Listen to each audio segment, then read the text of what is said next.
जय हिंद दोस्तों, कैसे हैं आप लोग। तो आज हम बात करने वाले हैं साल 2024 में आई एक स्लैशर हॉरर फिल्म बंडी मैनर के बारे में। फिल्म की स्टार्टिंग में हमें 3 विक्टिम्स दिखाए जाते हैं जिनके चेहरे को ढक रखा था और उनके हाथ बांध के उन लोगों को बंडी मैनर ले जाया जाता है, जहाँ पे कुछ बंदे उन तीनों पे टॉर्चर करते हैं और वो एक एक करके उन टॉर्चर्स को झेलते रहते हैं। जो टास्क खत्म हो जाते हैं तो उन्हें छोड़ दिया जाता है और वो तीनों ये टास्क करके बहुत ज़्यादा खुश हुए थे। वो बंडी मैनर के ओनर रॉब को थैंक्स कहते हैं क्योंकि वो उन्हें यहाँ पर लेकर आया था और उनकी ये फैंटेसी थी कि वो बंडी मैनर में आके टॉर्चर हो सकें। अब ये चीज़ इंटरनेट पे काफ़ी ज़्यादा वायरल हो जाती है और सभी लोग बंडी मैनर आने के लिए बेकरार होते हैं क्योंकि वो इकलौता ऐसा हॉन्टेड हाउस था जहाँ पे असली में लोगों को टॉर्चर किया जाता था और ये देखकर लोगों को मज़ा आता था। उसके बाद हमें एक फैमिली दिखाई जाती है जिसमें होते हैं एक कपल एरिक और लीसा और उनके 2 बच्चे ऐश और लाइला। ऐश 16 साल की थी और लाइला अभी 10 साल की थी और ऐश अपने माता पिता की बात हरगिज़ नहीं मानती थी क्योंकि उसे लगता था उसके माता पिता उसे प्यार नहीं करते।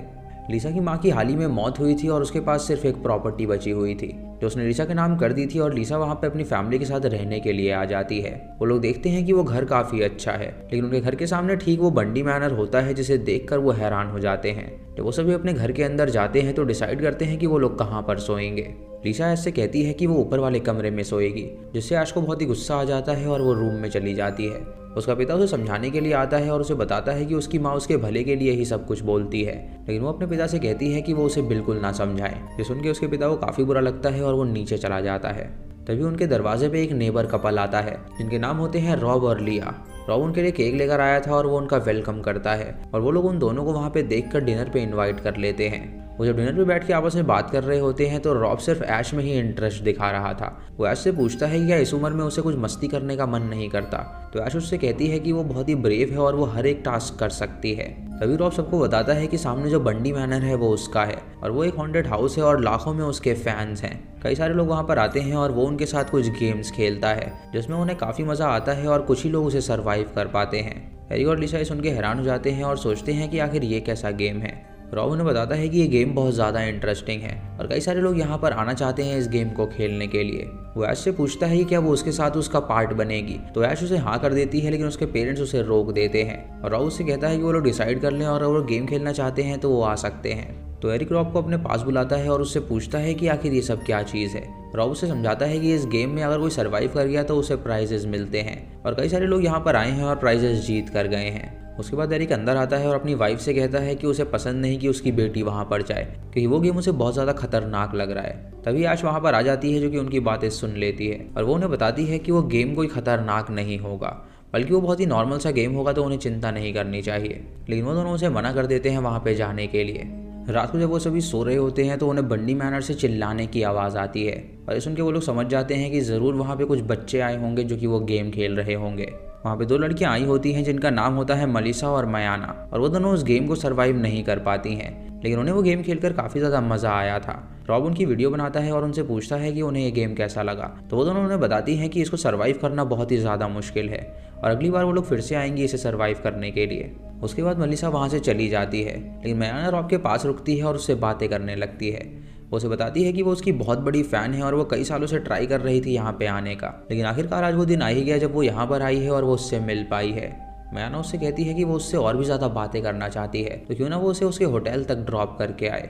ये सुन के रॉब तैयार हो जाता है और उसे अपनी गाड़ी में बैठाकर उसे होटल तक ले जाने लगता है, लेकिन तभी अचानक रास्ते में उसकी गाड़ी का टायर पंक्चर हो जाता है और जब वो बाहर उसे चेंज करने के लिए जाता है तो वो मयाना से कहता है कि वो अपना साइड मिरर नीचे करे। जब वो साइड मिरर को नीचे करती है तो वो उस पर अटैक कर देता है और उसे बेहोश करके वो वापस अपने बंडी मैनर में ले जाता है। अगली सुबह लिसा, एरिक और लीला जब उठते हैं तो उनकी नींद पूरी नहीं हो पाई थी क्योंकि बंडी मैनर से चिल्लाने की आवाज़ आने की वजह से वो लोग सो नहीं पाए थे।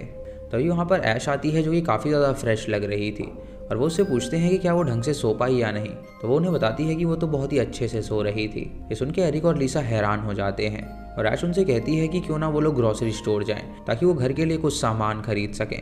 एरिक उन तीनों को वहाँ पे भेज देता है और वो खुद रॉब से मिलने के लिए जाता है, यहाँ पे वो उससे कहता है कि उसके यहाँ से बहुत तेज़ आवाज़ें आ रही थी जिसकी वजह से वो लोग सो नहीं पाए हैं, तो वो इस काम को बंद कर दे। लेकिन रॉब उससे कहता है कि ऐसा हरगिज़ नहीं होने वाला।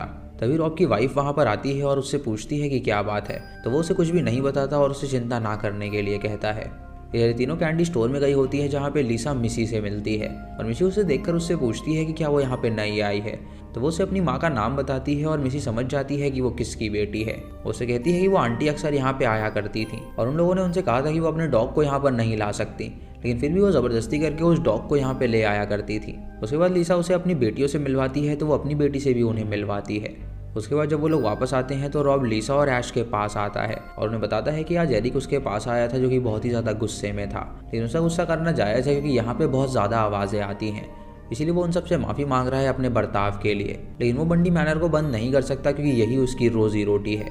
उसके बाद रॉब मयाना के पास जाता है और हम देखते हैं कि मयाना को उसने बांध रखा है। मयाना उससे पूछती है कि आखिर उसने उसे बांध के क्यों रखा हुआ है। तो वो उसे बताता है कि वो उसकी क्रेजीएस्ट फ़ैन है और जो भी उसका बहुत ही क्रेजी फ़ैन होता है वो उसके अंदर से एक ट्रॉफी निकालता है, यानी कि वो उनके शरीर के अंगों को अपने प्रॉप के तौर पर यूज़ करता है। ये सुन के वो हैरान हो जाती है और उससे पूछती है कि क्या वो उसे भी काटने वाला है। तो रॉब उससे कहता है कि अगर वो उसकी सच्ची फ़ैन है तो वो उसे करने से मना नहीं करेगी। उसके बाद वो उसे इंजेक्ट कर देता है जिससे वो बेहोश हो जाती है। रात को और भी ज़्यादा लोग उसके पास आते हैं जहाँ पे वो उन्हें टॉर्चर करवाता है और वो सभी चिल्ला रहे होते हैं जिसकी वजह से लिसा और एरिक फिर से नहीं सो पाते। एरिक बहुत ही तंग हो जाता है जिसकी वजह से वो पुलिस को कॉल करके इसके बारे में कंप्लेन करता है, लेकिन पुलिस वहाँ पर नहीं आती क्योंकि उन लोगों ने उसे अलाउ किया हुआ था ये धंधा चलाने के लिए। जब उन्हें पुलिस से मदद नहीं मिलती तो वो दोनों खुद उस बंडी मैनर के बाहर चले जाते हैं जहाँ पे वो गार्ड से बोलते हैं कि उन्हें अंदर जाना है, लेकिन वो गार्ड उसे रोक देता है और तभी वहाँ पर रॉब आ जाता है जो कि उन दोनों से कहता है कि आखिर उन दोनों की क्या प्रॉब्लम है। एरिक और लिसा उसे समझाते हैं कि उन लोगों को बहुत ही दिक्कत हो रही है इसको लेकर, तो उसे इसको बंद कर देना चाहिए, लेकिन रॉब उससे कहता है कि अगर उसमें हिम्मत है तो वो अंदर आए और अगर वो इस गेम को सर्वाइव कर पाएगा तो वो हमेशा के लिए अपने धंधे को बंद कर देगा। ये सुन के एरिक उसका चैलेंज एक्सेप्ट कर लेता है और राजी हो जाता है ये करने के लिए। जब वो लोग उसे अंदर ले जाते हैं तो वो उसे टॉर्चर करना शुरू कर देते हैं, लेकिन वो उस टॉर्चर को नहीं सह पाता और वो वापस आ जाता है जहाँ वो अपनी बेटी ऐश से मिलता है और उससे कहता है कि वो वहाँ पे नहीं जाएगी। उसको देखकर सभी लोग ट्रॉमेटाइज हो गए थे और वो लोग समझ गए थे कि वो शर्त हार गया है जिसकी वजह से अब वो आवाज़ें बंद नहीं होने वाली। अगले दिन लिसा एरिक से पूछती है कि क्या वो शर्त हार गया है, तो एरिक उसे बताता है कि वो लोग बहुत ही गंदी तरीके से लोगों को टॉर्चर करते हैं और उसे समझ में नहीं आता कि आखिर ये गेम वो लोग खेलते क्यों हैं। उसके बाद एरिक इंटरनेट पे उसकी वीडियोस देखने लगता है। वो उनमें से एक कंटेस्टेंट को कॉल करता है और उससे बात करने लगता है जहाँ वो उससे पूछता है कि उसका बंडी मैनर से कैसा एक्सपीरियंस था। तो वो उसे बताती है कि उसका एक्सपीरियंस बहुत ही अच्छा रहा था और वो ऑलमोस्ट उसे सर्वाइव करने ही वाली थी, लेकिन वो नहीं कर पाई। उसके साथ एक और लड़की आई थी जिसका नाम मयाना था और वो भी उसको सर्वाइव नहीं कर पाई थी। एरिक उससे पूछता है क्या वो मयाना का नंबर उसे दे सकती है, तो वो उससे कहती है कि कुछ दिनों से वो गायब हो गई है और न जाने वो कहाँ पर चली गई। और जब उसे वो नंबर भेजती है तो वो उसे कॉल करता है, लेकिन मयाना का नंबर स्विच ऑफ आ रहा था। उसके बाद एरिक अपनी वाइफ को बताता है कि उसे उस मैनर में कुछ ना कुछ गड़बड़ लग रही है, क्योंकि जब वो टॉर्चर हो रहा था तो उसके ऊपर एक पदार्थ गिराया गया था और उसकी स्मेल से उसे लग रहा था कि शायद वो असली खून था। लिसा उससे कहती है कि वो सिर्फ एक प्रॉप होगा और कुछ नहीं, तो वो इतना ना सोचे और आराम करे। उसके बाद लिसा जब बेसमेंट में जाती है अपनी माँ के सामान को पैक करने के लिए, तो वहाँ पे रॉब आ जाता है जो कि उससे एरिक के बारे में पूछने लगता है। लिसा उसे बताती है कि उसे लगता था कि एरिक उसे धोखा दे रहा है, इसलिए उसने उसे डाइवोर्स देने का सोचा था, लेकिन बाद में उसे पता चला कि वो गलत है, इसीलिए उन लोगों ने सोचा कि वो एक साथ ही रहेंगे। तभी रॉब उसे एक सीडी देता है और उसे बताता है कि सीडी के अंदर उस गेम की वीडियोस हैं जहाँ वो देख सकती है कि वो लोग इस गेम में क्या क्या खिलवाते हैं। जब वो अंदर जाती है तो वो उस वीडियो को प्ले करके देखने लगती है और उस वीडियो में इतनी डिस्टर्बिंग टॉर्चर्स होते हैं जिसे देखकर वो हैरान हो जाती है। वो अपने पति के पास जाके उससे माफ़ी मांगती है और उससे कहती है कि उसे नहीं पता था कि वो इन सब चीज़ों से जूझा है, और वो दोनों मिलकर उन वीडियोस को देखने लगते हैं। तभी उन्हें उस वीडियो में एक लड़की नज़र आती है जिसमें वो लोग उसे प्रताड़ित कर रहे थे और अगले ही क्षण उसका कटा हुआ हाथ उन्हें नज़र आता है, जिसे देखकर वो हैरान हो जाते हैं और उन्हें पता चलता है कि शायद रॉब एक कातिल भी है जो कि हॉन्टेड हाउस की आड़ में लोगों का कत्ल करता है। इधर रॉब मयाना के पास जाता है और वो उसका एक हाथ खोल देता है। मयाना उससे पूछती है कि आखिर वो ऐसा क्यों कर रहा है, तो बिना कुछ कहे उसका एक हाथ काट देता है जिससे मयाना को बहुत दर्द होता है। तभी उसकी वाइफ गेट पर आती है जो कि उसके लिए खाना लेकर आई थी, और वो गेट पर जाता है तो उसकी वाइफ उसके चेहरे पे खून देखकर हैरान हो जाती है। वो उससे पूछती है कि आखिर ये सब क्या है, तो रॉब उसे बताता है कि वो यहाँ पे एक नया प्रॉप बना रहा है। इधर लिसा और एरिक मयाना के घर पहुंच जाते हैं ताकि वो पता लगा सके कि कहीं वो अपने घर तो नहीं चली गई, लेकिन मयाना की माँ उन्हें बताती है कि वो 1 महीने से उसे मिली ही नहीं है। ये सुनकर वो दोनों समझ जाते हैं कि ज़रूर वो रॉब के कब्जे में होगी और तुरंत इस बात को पुलिस को बताने की कोशिश करते हैं, लेकिन पुलिस उनकी मदद करने से इनकार कर देती है। उसके बाद एरिक अपनी छोटी बेटी को कॉल करता है देखने के लिए वो लोग ठीक हैं या नहीं, तो उसकी छोटी बेटी उसे बताती है कि ऐश यहाँ पर नहीं है। ये सुन के वो हैरान हो जाता है और उससे पूछता है कि वो कहाँ पे गई है, तो मिसी उसे बताती है कि वो तो बंडी मैनर में गई है। ये सुन के वो दोनों हैरान हो जाते हैं और तुरंत वहाँ पे निकलते हैं उसे बचाने के लिए। वो सभी लोग उन्हें घेर लेते हैं और बॉब भी वहाँ पर आ जाता है, जहाँ पे बॉब उन्हें बताता है कि उनकी बेटी उसके लिए ही काम कर रही थी और उन्हें बिना बताए वो अक्सर यहाँ पे आ जाया करती थी। ये सुन के वो लोग ऐश से पूछते हैं क्या ये सच है, तो ऐश उनसे कहती है कि वो बिल्कुल सही कह रहे हैं। तभी एरिक रॉब से कहता है कि उसे पता है कि वो यहाँ पे लोगों को मारता भी है और वो उससे मयाना के बारे में पूछता है। रॉब सुन के हैरान हो जाता है और उसके पास कोई भी जवाब नहीं होता, इसीलिए वो एरिक को शूट कर देता है जिससे वो जख्मी हो जाता है। जब उसके फॉलोअर्स ये देखते हैं तो वो काफ़ी ज़्यादा हैरान हो जाते हैं और वो उससे कहते हैं कि उसने बिल्कुल भी अच्छा नहीं किया। वो सबको अपने गन पॉइंट पे रखता है और लीसा को वो एक बॉक्स में बंद करवा देता है और उसके बाद वो ऐश को शूट करने के लिए जाता है क्योंकि उसका मानना था कि ये सब उसकी वजह से हो रहा है। तभी वहाँ पर मयाना आ जाती है जो कि उस पर अटैक कर देती है। मयाना उसे बताती है कि उसकी वाइफ ने उसे छोड़ा है और उसकी वाइफ वहाँ पर आकर उससे कहती है कि वो जानती थी कि वो एक कातिल है, लेकिन वो उससे ये बात छुपाता रहा और उसकी सज़ा सिर्फ मौत होनी चाहिए। ये सुन के मयाना उसकी छाती में खंजर घुसा देती है जिससे उसकी मौत हो जाती है।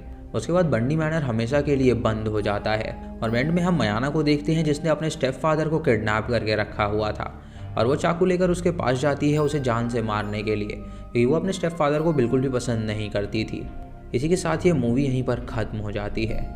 तो दोस्तों ये थी कहानी बंडी मैनर की। आपको इसी कहानी कैसी लगी आप हमें कॉमेंट सेक्शन में ज़रूर बताइएगा। चैनल पर नए हैं तो इसे सब्सक्राइब करें और बेल आइकॉन दबाएं नोटिफिकेशंस के लिए। और दोस्तों वीडियो को लाइक और शेयर करना बिल्कुल मत भूलिएगा। तो मैं मिलता हूँ आपको अगली वीडियो में, तब तक के लिए जय हिंद।